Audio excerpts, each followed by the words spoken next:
Harmonious interpretation होता है, परपोजिव interpretation होता है, कंस्ट्रक्टिव इंटरप्रिटेशन होता है, लिटरल, 4 तरीके का इंटरप्रिटेशन होता है।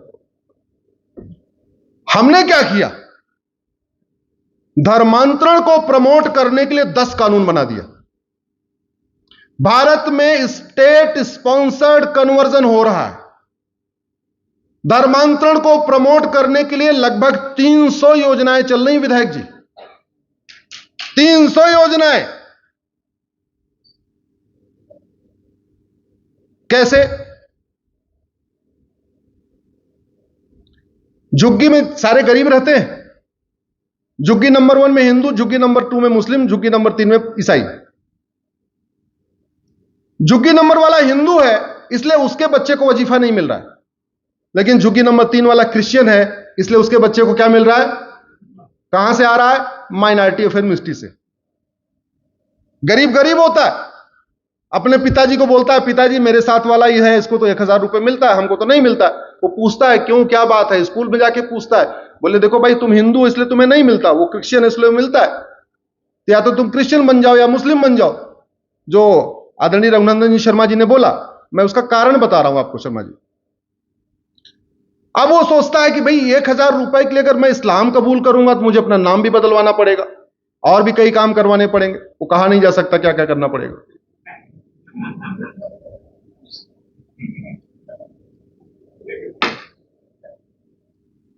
तो क्या करे? तो वो कहता है काम करो तुम क्रिश्चियन बन जाओ, तुम नाम राम कुमार रखो, कृष्ण कुमार रखो, दयानिधि रखो, ठीक है, सब कुछ वही रखो, बस रिलीजन वाले कॉलम में क्रिश्चियन लिखवा दो।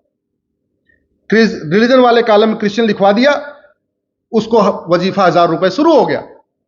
अब उसको ब्लैकमेल, अब अगले महीने से उसकी ब्लैकमेलिंग शुरू होती है। भैया तू ये बता, तेरे को वजीफा मिलता है, तेरे हाथ में तो रक्षा है, रक्षा काट के निकाल देगा। तेरे को तो 1000 रुपए वजीफा मिलता है, तू क्रिश्चियन है, तेरे माथे पे तिलक है, तिलक बंद। तू तो क्रिश्चियन है, होली दिवाली मनाता है, होली दिवाली बंद। तू क्रिश्चियन है, गले में क्रॉस नहीं है, क्रॉस पहन लिया। तू क्रिश्चियन है, 1000 रुपए वजीफा मिलता है, चर्च में नहीं आता संडे, तो चर्च में जाना शुरू। यह कड़वी सच्चाई है। मैंने पहले ही कहा था, अगर डॉक्टर ने कैंची छोड़ी है पेट में, जब तक उस कैंची को वापस नहीं निकालोगे समस्या खत्म नहीं होगी। जब तक माइनॉरिटी अफेयर मिनिस्ट्री बंद नहीं होगी, माइनॉरिटी कमीशन बंद नहीं होगा, तब तक भारत में कन्वर्जन रुक ही नहीं सकता। कांग्रेस ऐसे सातिर दिमाग लगाती है ना, हमको उसका असर ही समझ में नहीं आता। वो बीमारी पेट में देती है, दर्द सर में होता है, और हम सरदर्द चिल्लाते रहते हैं। भारत में ऐसी 300 योजनाएं चल रही हैं जिसकी वजह से आदिवासी दलित जब देखता है हिंदू बनने से कोई फायदा नहीं है, क्रिश्चियन बनने से फायदा है, तो वो क्रिश्चियन बन रहा है। स्टेट स्पॉन्सर्ड कन्वर्जन हो रहा है। और ये किसके जीएसटी से? आपकी। किसके इनकम टैक्स से? आपके। तो अमीर हिंदुओं के, टैक्स पेयर हिंदुओं के पैसे से आदिवासियों का, गरीब हिंदुओं का कन्वर्जन हो रहा है, और हमें पता ही नहीं है कि हमारे टैक्स का यूज कैसे हो रहा है। मंदिर के जो हुंडी में पैसा आता है उससे कन्वर्जन हो रहा है। मैंने सुप्रीम कोर्ट में पीआईएल फाइल किया कि भारत में एक भी मजार, एक भी दरगाह, वैसे तो मजार दरगाह तो इलीगल है, अनकुरानिक है, अन इस्लामिक है, हराम है, लेकिन एक भी मस्जिद सरकार के कंट्रोल में नहीं, एक भी चर्च सरकार के कंट्रोल में नहीं, और सारे मठ मंदिर सरकार के कंट्रोल में। 1 लाख करोड़ की प्रॉपर्टी पे सरकार का कब्जा हो रखा है। 1 लाख करोड़ के मठ मंदिर की प्रॉपर्टी पे सरकारों का कब्जा है। चर्च और मस्जिद के लिए एक भी कानून नहीं है, और मठ मंदिरों के लिए 35 कानून। भारत में 28 राज्य हैं, 8 केंद्र शासित प्रदेश हैं। किसी एक भी राज्य में मठ मंदिर सरकार के कंट्रोल में नहीं है, और भारत के 18 राज्यों में मठ मंदिर सरकार के कंट्रोल में। चढ़ावा कहां जा रहा है? एक तो बंदर बाट हो रही है, बाकी और कन्वर्जन में जा रहा है, धर्मांतरण में जा रहा है, सेकुलर योजनाओं में जा रहा है। तो ऐसी हमने योजनाएं बनाई हैं। उदाहरण के लिए अभी 100 घर बनता है, जितनी भी आप स्कीम उठा के देख लीजिए, मुद्रा लोन, फ्री वाला मकान, फ्री की दुकान, फ्री का ये जितनी भी योजनाएं, उसमें 35%, 36% विधायक जी शेयर किसका है ना?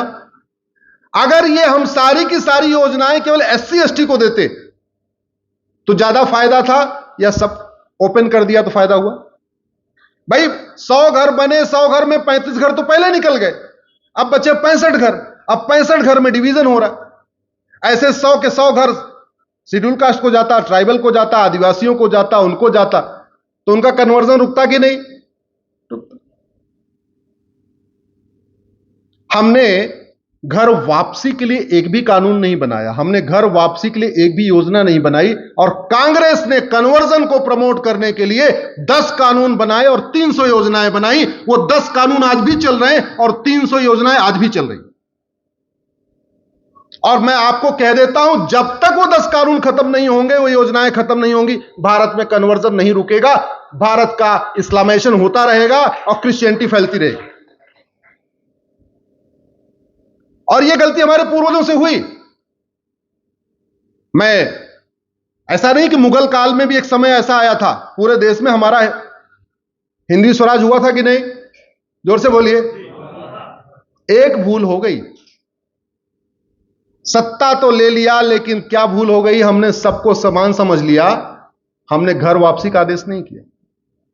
नहीं तो छत्रपति शिवाजी महाराज ने एक फरमान जारी किया होता, भारत हिंदू राष्ट्र है, और हो चुका था, उन्होंने बना लिया था। अब केवल और केवल सब लोग वसुधैव कुटुंबकम को मानेंगे, नारी तू नारायणी मानेंगे, सर्वधर्म सर्वपन संभाव मानेंगे, सर्वमंगल मांगल्य मानेंगे, सबको भगवत गीता पढ़नी पड़ेगी, सबको रामायण पढ़ना पड़ेगा। उस समय आसान था, आज आसान है? जोर से बोलिए। उस समय आसान था। तो कई चीजें ऐसी होती हैं, जब समय पे नहीं की जाती तो बहुत भारी हो जाती है। रघुनंदन शर्मा जी कह रहे थे कि कुछ पहले काम हो गए होते तो ज्यादा अच्छे थे, और सही बात भी है। भाई एक साल में संसद के 3 सत्र होते हैं, तो 10 साल में कितने सत्र हो गए? जोर से बोलिए।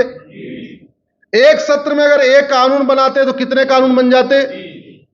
तो या तो 30 कानून बना सकते थे, या 30 कांग्रेसी कानून खत्म कर सकते थे। कुछ न कुछ तो कर ही सकते थे, करना चाहिए था, अवसर मिला था, अपॉर्चुनिटी मिली थी,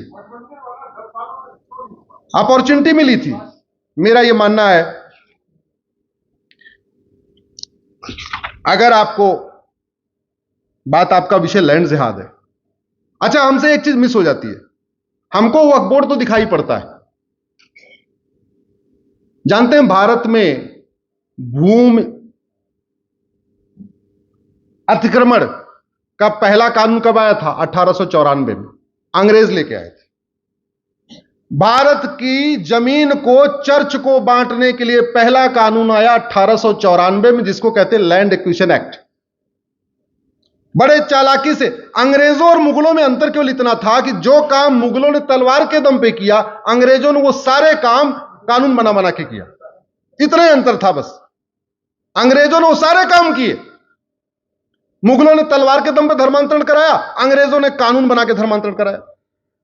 मुगलों ने तलवार के दम पे जमीन कब्जा किया, अंग्रेजों ने कानून बना बना के जमीन कब्जा किया। 1894 में उन्होंने कानून बनाया। मैं अभी नागपुर में मेरा कार्यक्रम था, तो मैं मुख्यालय जाने का मुझे अवसर मिला। तो वहां कुछ चर्चा हो रही थी। 1894 का कानून अंग्रेजों ने क्या किया? उन्होंने बोला जी हम जमीन एक्वायर करेंगे। किस काम के लिए? हम कप्तान का ऑफिस बनाएंगे, पुलिस मतलब कचहरी बनाएंगे, पुलिस लाइन बनाएंगे, कलेक्टर का ऑफिस बनाएंगे। और बड़े चालाकी से जहां 10 एकड़ जमीन चाहिए होती थी पुलिस लाइन बनाने के लिए और कलेक्टर का ऑफिस बनाने के लिए, 50 एकड़ 100 एकड़ एक्वायर कर लेते थे। हमारे लोग तो भूले भाले, हमारे लोग तो शुरू से ही पहले राजाओं के गुलाम थे, बाद में सत्ता के गुलाम हो गए। हमारा तो मानसिक रहा नहीं, कभी हमने सोचा ही नहीं कि भैया इतना जमीन क्यों एक्वायर कर रहा है। विरोध भी नहीं किया, हालांकि गुलाम थे, कुछ कर भी नहीं सकते थे। तो उन्होंने क्या किया, 100 एकड़ जमीन लिया, कहीं 100 एकड़, कहीं 200 एकड़, कहीं 500 एकड़, और पूरे देश में उन्होंने सिविल लाइन बनाई। भोपाल में सिविल लाइन है क्या? है। पूरे देश की सिविल लाइन 1894 वाले कानून से बनी है। पूरे के पूरे देश की सिविल लाइन की जो जमीन एक्वायर की गई है वो 1894 वाले कानून के बाद, यानी 1895 में एक्वायर हुई, 1896 में एक्वायर हुई, 1897 में, उसके बाद एक्वायर हुई। और बड़े चालाकी से जहां जहां सिविल लाइन है, आपको कलेक्टर का बंगला मिलेगा, ऐसे बड़े बड़े बंगलों मिलेंगे, उनके लोग रहते थे। लेकिन जहां जहां सिविल लाइन मिलेगा वहां ज्यादातर जमीन आपके पास चर्च की मिलेगी। यहां वाले में है कि नहीं? अब बेच के चले गए, वो अलग बात है। अच्छा, ये भी सिविल लाइन ही है। अच्छा, हाँ। और वो जमीन 99 ईयर के लीज पे उन्होंने दिया, परमानेंट दे नहीं सकते थे। आप पूरी दुनिया में कोई भी जमीन कोई विदेशी आके किसी को परमानेंट नहीं दे सकता, तो उन्होंने इतना लिहाज रखा कि परमानेंट नहीं दिया, बल्कि 99 साल की लीज पे दिया। वो लीज कब शुरू हुई? 1897, 1898, 1899, इस तरीके शुरू हुई। 1900 आते आते सारी जमीन उसने पूरे देश में बांट दिया। तो लीज 99 साल की कब खत्म हुई? 2000 आते आते खत्म। तो भारत में जितने अंग्रेजों ने लगभग 6 लाख एकड़ जमीन बांटा था चर्च को, मिशनरीज को, उनकी सबकी 99 साल की लीज पूरी हो चुकी है। दुर्भाग्य देखिए, न भारत की संसद में उस जमीन को वापस लेने के लिए कोई एफर्ट हो रहा है, न किसी विधानसभा में हो रहा है कि भैया जमीन वापस हो गई, तुम्हारा 99 साल पूरा हो गया, आप जमीन वापस कर दो। होना चाहिए कि नहीं होना चाहिए? आवाज उठाई क्या? आवाज इसलिए नहीं उठाई, इसकी जानकारी भी नहीं है, जानकारी का भी अभाव है। अब मैं अगले पे आता हूं। अब उनको पता है कि सरकार आई है, क्या पता वापस ले ले विधायक जी। अब वो प्लॉटिंग कर रहे हैं, अब वो बेच रहे हैं, अब वो परमानेंट अपने नाम पे जो चर्च को थी वो प्लॉटिंग करते चले जा रहे हैं। एक फायदा ये कि जैसे वो रजिस्ट्री कर दे रहे हैं, तो आप झगड़ा कैसे करोगे? और दूसरा फायदा ये कि सिविल लाइन की जमीन तो बड़ी महंगी होती है। सिविल लाइन में एक बिस्वा बेचते हैं, 30 किलोमीटर दूर जाके बढ़िया 1 एकड़ जमीन खरीद लेते हैं। तो यानी सिविल लाइन में 5 एकड़ जमीन खरीदा, तो थोड़ी दूर जाके 5 बिस्वा यहां खरीदा, बेच दिया, तो 5 एकड़ खरीद लिया। तो सेल्फ सस्टेन्ड उनका मॉडल हो गया।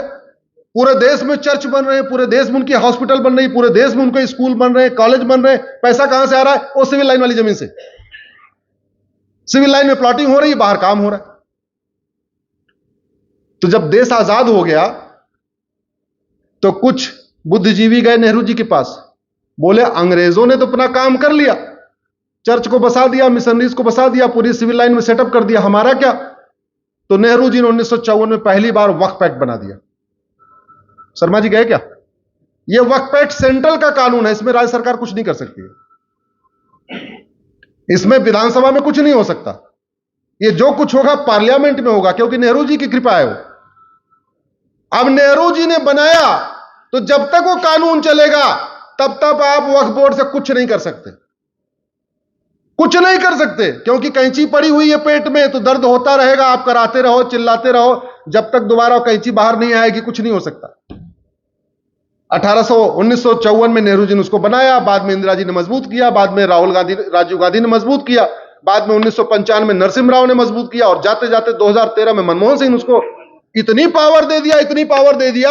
अगर वो वक्फ बोर्ड कह दे ये हाल वक्फ बोर्ड का है, आप ये हाल गया फिर आपका। केवल इतना कह दे कि एक बार बाबर का घोड़ा आया था, मैं थोड़ी देर बैठा था, फिर ये हाल आपके यहां से गया। मैं हाँ, मकान पे कह दिया।